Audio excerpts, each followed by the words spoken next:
Bill Maher instantly regrets asking Batya Ungar-Sargon about supporting Trump after she dismantles anti-Trump narrative with a masterclass defense. Amazing, amazing, amazing. We all know Bill Maher from time to time. Bill Maher, he says some right things sometimes, but for the overwhelming majority of the time, Bill Maher suffers from Trump derangement syndrome. He can't stand Trump. He don't see anything good that Trump does. And you know, I did a whole video on that topic earlier today on how TDS, how Minnesota is trying to make TDS an actual mental health disorder. So check that video out where I talk more about that. But we're gonna play the clip of her talking to Bill Maher. We'll get to the clip. But before we get started, go ahead and hit that like button. Share this out so we can get this information out there. Subscribe if you're not already a subscriber. And hit that alarm bell so you know when I'm putting out new stuff. Also, check out my link tree in the description. It has a link to my Patreon. That's where I talk about things that I can't talk about here. There's also a link to my Instagram and my X account, so follow me there as well. All right, so let's get into this news. Now, this comes from the Gateway Pundit. Again, we'll get to the video in a second.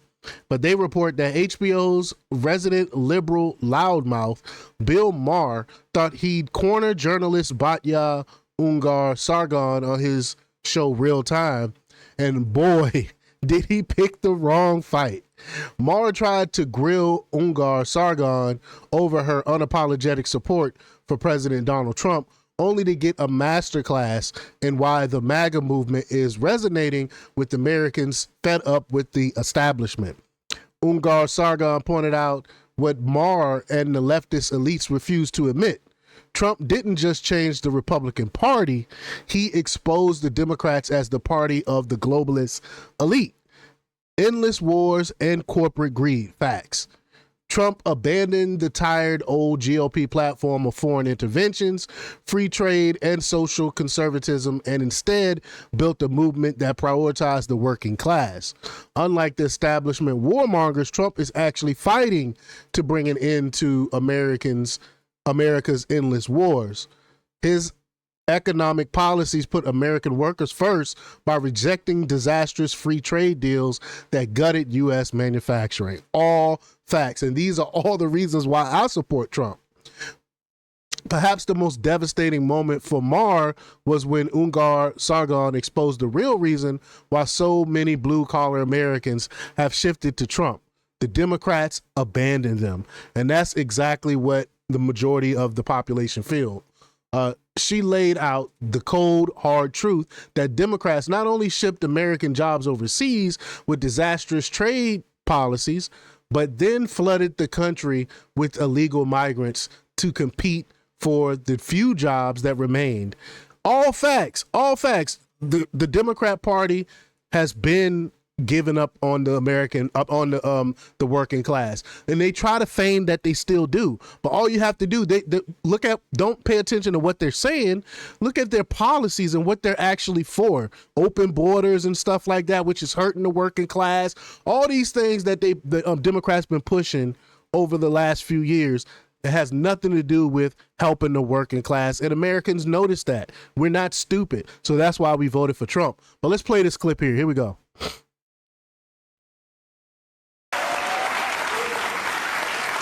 Okay, so just like I said, we don't have time to fuck around. I gotta go right at you because, you know, I've known you for a while, and when I first read you, you were a conservative Republican, but not crazy. Like I read you in where? Newsweek, Time Magazine? And I'm not saying you're crazy now. I was gonna say. But you went from just a conservative, leaning right to a Trump supporter. Okay, someplace I would never go. We know you would never go there. And it is not ever going to be that young. And I'm just wondering what you think now. We're approaching 2 months in. I mean, you must have a feeling in your gut. Look me in the eye and tell me you don't. That this is really going badly, and I shouldn't have thrown my lot in with this team. Oh, no, I feel the opposite. All right. Tell me why. I'm so sorry, Bill. No, tell me why. No, I feel so proud of, I mean, I was never a Republican or a conservative. I was a leftist, and I am still a leftist. I'm just a MAGA leftist now because... That makes no sense.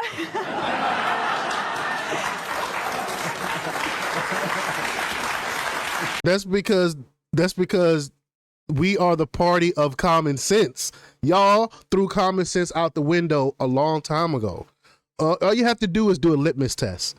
Ask someone, can a man get pregnant? And that's the litmus test right there. If they say anything but no, that lets you know that they have absolutely no common sense. Well, would you like me to explain? Please do, yes, please. When I look at what President Trump ran on and the agenda that he's enacting right now, he took a Republican Party that was built on social conservatism, foreign interventions and wars, and free trade and free markets. And he basically took an axe to all of those. During the campaign, he said, look, I mean, he's pretty pro-gay. That's pretty obvious. He appointed the highest-ranking out gay person, Scott Bessent, our Secretary of Treasury, which is incredible. That's true.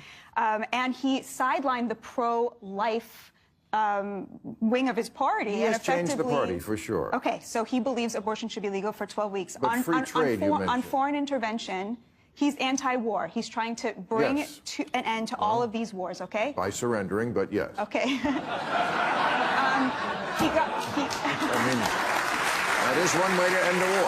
It's not surrendering. What is he talking about? He's on the other side of another party that is quite pro-war and wants to keep the war going, right? But let me just get to the third point. And the third point is, and he's not free trade. He does not believe in free trade. He looked at our destroyed manufacturing base. He looked at the downwardly mobile working class. He looked at the fact that working class Americans can no longer afford the American dream.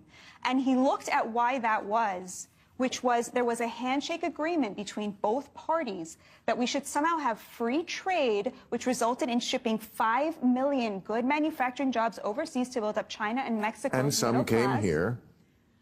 No, what they did was they brought in millions and millions of illegal migrants to compete with the jobs that remained here.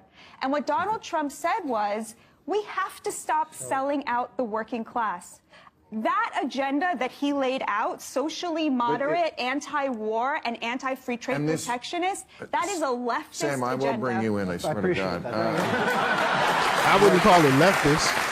It's definitely not leftist. It's common sense. That's what most Americans want.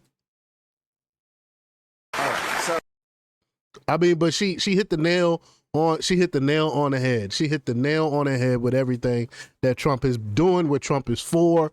I definitely agree with that, with what she just said there, except for it being leftist. It is definitely not leftist. And it's free trade. It isn't free trade. I wouldn't call it free trade what we were actually doing. We were actually getting duped on every single trade agreement. So it has nothing to do with free trade. The trade had to do with screwing over America and Americans. So and Trump put an end to that crap. That's why the majority of the American people is for Donald Trump. But y'all let me know what y'all think about this. Leave your comments down below.